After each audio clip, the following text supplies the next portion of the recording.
talk to me briefly about your experiences. How old were you when you went in? Okay, I was 20, maybe even 21, because I'd gone to Wentworth Military a couple years after high school, and then that was back in the 60s when if you weren't in school, you were in service.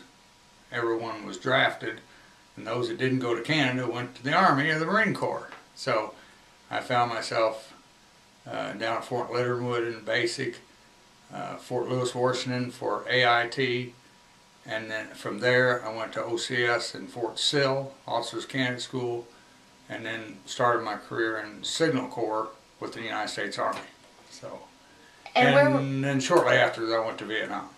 Where were you stationed in Vietnam? How long was your military career? And when you got out, what was your official rank? The tour of duty to start with was 14 months now, and it was reduced to 12 months when I was there.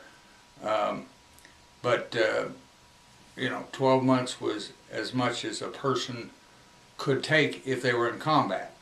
And that's why we have such empathy and appreciation for the veterans, post 9/11 veterans. They're getting sent back to a war zone for a second, third tour.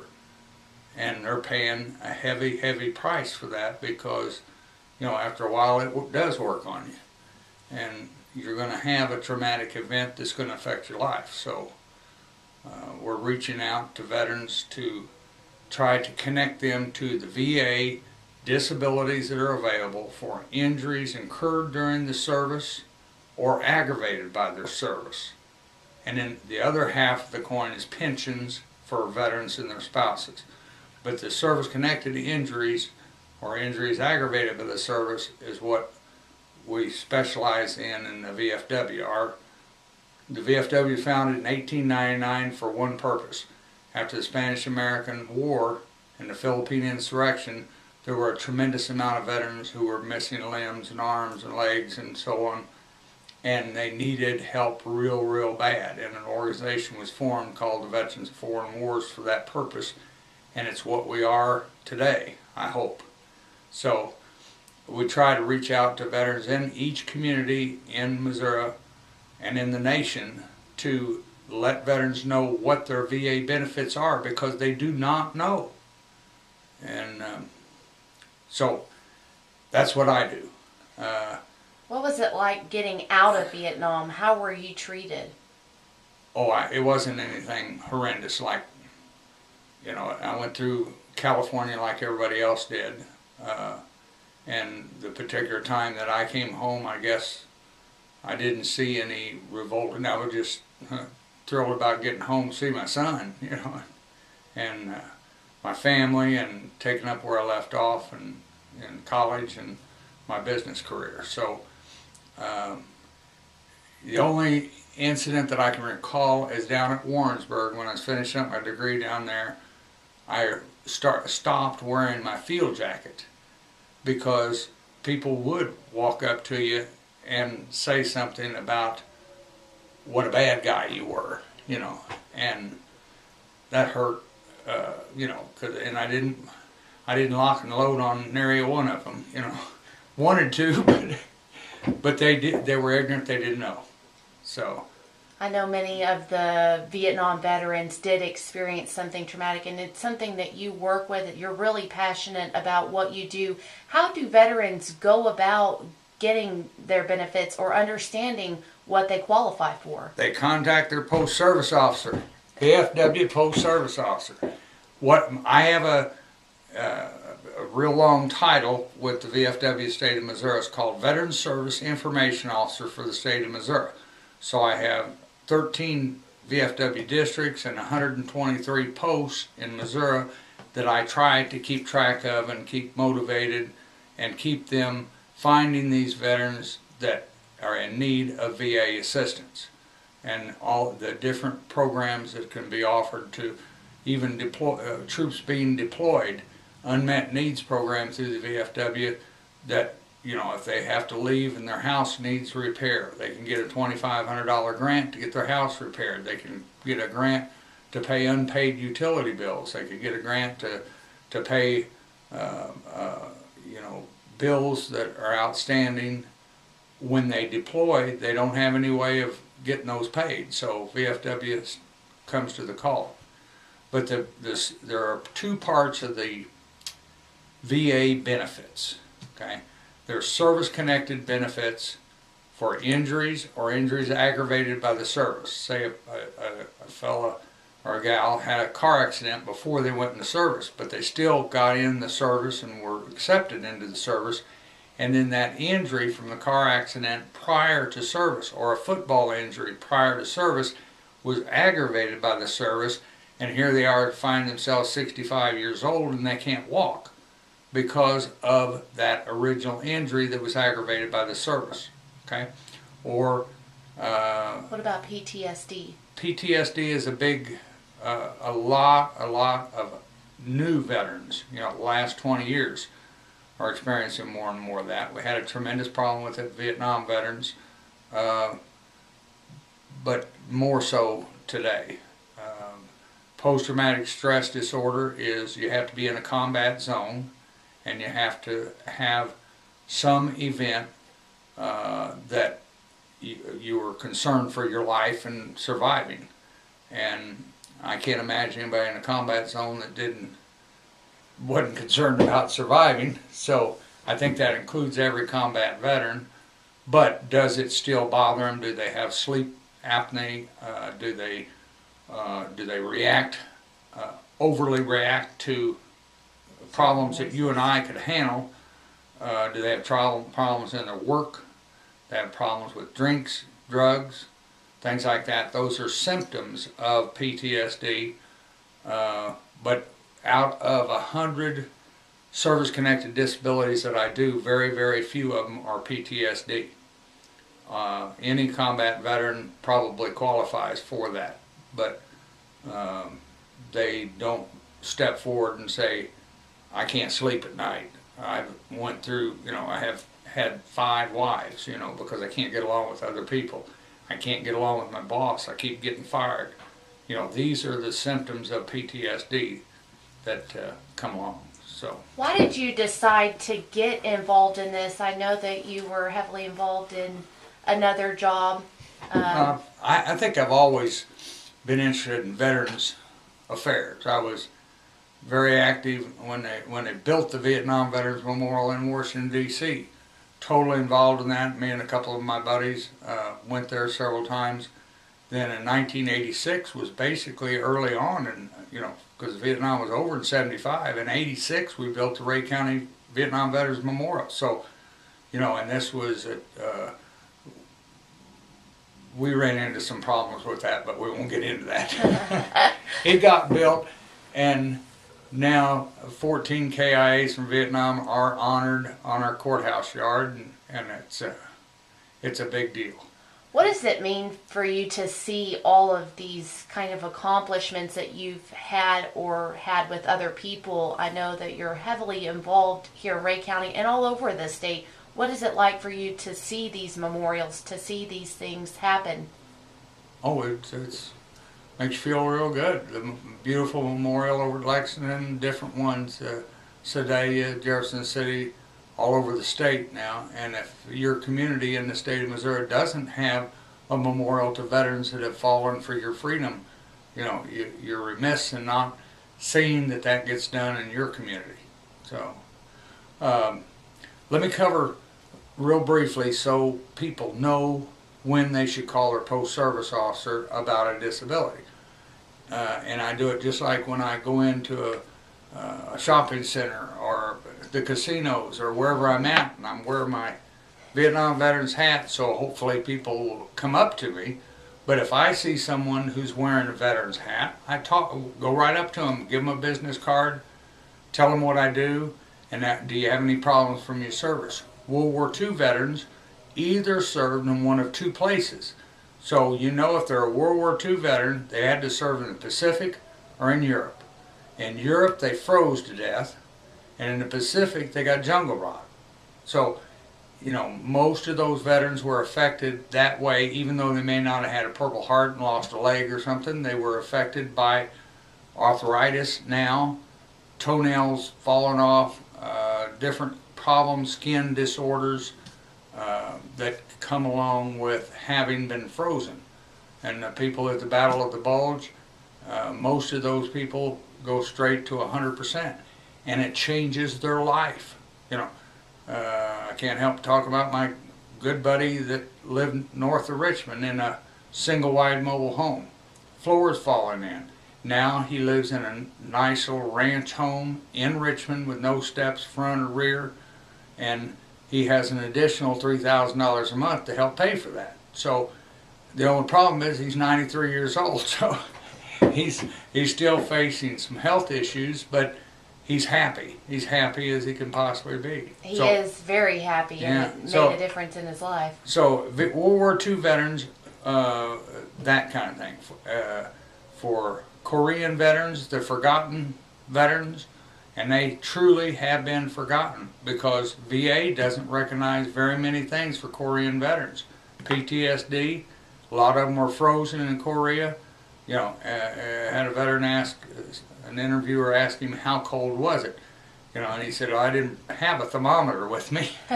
You know, it was 20 below zero, wind chill, and they were out in the elements, and maybe for weeks and months at a time. So they obviously suffered from cold weather injury, which again manifested same ways in World War II, skin irritations, toenail problems, arthritis. So I need to hear from those Korean veterans that may have experienced that. Vietnam veterans were forgotten for a long time. Now Agent Orange has come along and identified why 2/3 of all Vietnam veterans are dead today. That's not right. We're only in our 60s, you know. We shouldn't, 2/3 of us be gone. Too many heart attacks, too much cancers, too many problems that came from exposure to Agent Orange. My personal experience, there was no reason for me to have a heart attack at age 40, you know. But I had a massive heart attack and was totally clogged, all veins. Doctor give me 15 minutes to get a vein open, you know. And they put Drano in me through my veins, put Drano in, and it opened one vein, and I waited 10 days and got heart surgery, and I'm here today. So, but that was a direct result of Agent Orange exposure, maybe hereditary some, but I tend to think it was more Agent Orange.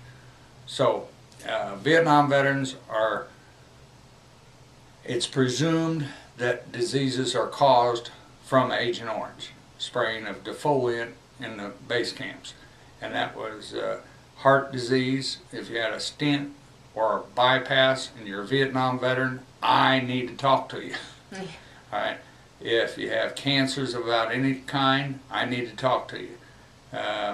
Hearing loss is for all veterans, not even peacetime veterans. Any veteran could have had their hearing injured during the service, and it manifests itself as ringing noise, like in the back. Locusts, I have them, they're right here in the room with us right now.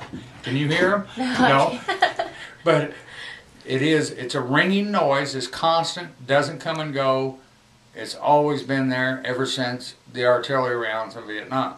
And at that time, you know, it would be deafening sounds that for 2 or 3 hours after an event, you know, you would have a hard time hearing, and your actually ears hurt from the sound.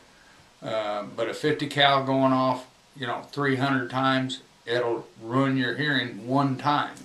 But we did that all the time. So these guys that have hearing problems, I need to talk to. Okay. Post 9/11, a lot of PTSD. Any veteran with ALS, immediately 100%. Immediately they start getting paid.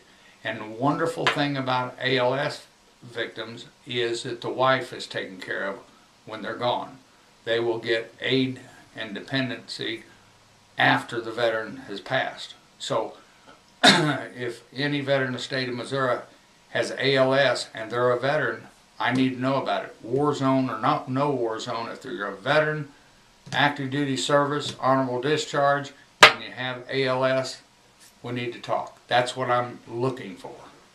What kind of benefits do they get? Can you explain maybe Yeah, the benefits? sure. It's a percentage. You're either 10% service-connected disabled or you're 100% service-connected disabled. I have veterans that are 300 and 400% disabled, but VA only recognizes to 100%. Okay, but just simple matter of hearing this ringing noise that folks get, that's 10%, $123 a month. If you don't file, you ain't going to get it. If you don't file, no one else is going to get it. So it's your benefits if you claim them. Hearing loss can go all the way to 100%, 20%, 30%, 40%, have buildup in wax in your ears, things like that. And then Parkinson's disease for Vietnam veterans, 100%. Prostate cancer, 100%. Till they do surgeries, a miracle working with prostate cancer and cure a person to some degree. So they may be 100% for a year or two and then they go back to 50%. So, but actually if you're 100% service connected, you're 100, it's totally impermanent. And at that point, at 100%, besides a lot of VA care that you get that you wouldn't normally get, like dental, hearing clinic, things like that, the wife will get DIA. When I pass on, I'm not that worried about my wife because she will be getting DIA, dependent income allowance, because I've been totally and permanently disabled. So. What would you say to people that are... I've been disabled for a long time, too. What would you say to people that are shy away from doing it, saying, we don't get taken care of, it's so difficult to get our benefits, I don't want to deal with it? Well, a lot of veterans have very, very hard feelings about anything federal government. They were drafted against their will, they served in a war zone against their will, they got injured against their will, and so a few veterans do tell me, I don't want to have anything to do with VA. Forget it. Get away from me. They're my friend, they're my buddy, but they don't want to have anything to do with VA. And I understand that, and I honor it. But that's not helping someone else, you know, because if they don't claim their benefits, no one else is going to get them. So, and as far as what I do is keep track of all these events. We try to have an event at least 2 or 3 times a year in every post where we run an ad, invite veterans into the post or into the Walmart stores or into the local grocery store and tell them about veterans benefits and how they make a referral to our VFW service officers. And this is no small peanuts. It's just VFW. American Legion, all the rest of them, to some degree, do veterans benefits. But the VFW, of course, I think is the best. But we do $140 million a year for Missouri veterans. Just Missouri. $140 million in benefits are paid. And it's going up about $5 million a year or more. With all of our World War II veterans passing on, we still have veterans that are disabled enough to where they can draw a disability. If they don't have a disability, they're just lucky because they were exposed to tremendous noise, and if they escaped injury, they're just one of the lucky few. How long does it take from point A to point B to get the benefit? Actually, that is the downside. With the easy part is to give me a call, 816-739-9899. Contact their own post-service officer, VFW post-service officer, and the disability is filed with a VFW certified service officer in St. Louis, Columbia, Kansas City. Then within a week, that service officer gives the veteran a call and follows up to make sure that all the benefits have been filed for that should be. Within 3 months, you get paperwork to fill out, and it's sent to VA, and an appointment is probably set within 3 months to see a doctor. If it's a hearing problem, it's a hearing doctor. If it's a cancer problem, you go to internal medicine. But those, your situation is evaluated, that information is sent to VA, and about the only thing I can assure people is within a year, their VA disability will be granted if they're eligible, and they'd receive back pay to the time the claim was filed. So 2 or 3 weeks after you file a claim, that's your claim date. And you may not get a check for a year, but you're going to get back pay back to that point of origin. So for ischemic heart disease, Vietnam veterans that have problems with their heart, they are getting back pay back many, many years. Some checks are just astronomical, unbelievably large. So if there's anyone who is a Vietnam veteran and they've had stent put in or bypass surgery, I need to talk to you. All right, Jim, is there anything else you'd like to add? Oh, I should be done here in 3 or 4 hours. It won't take that long.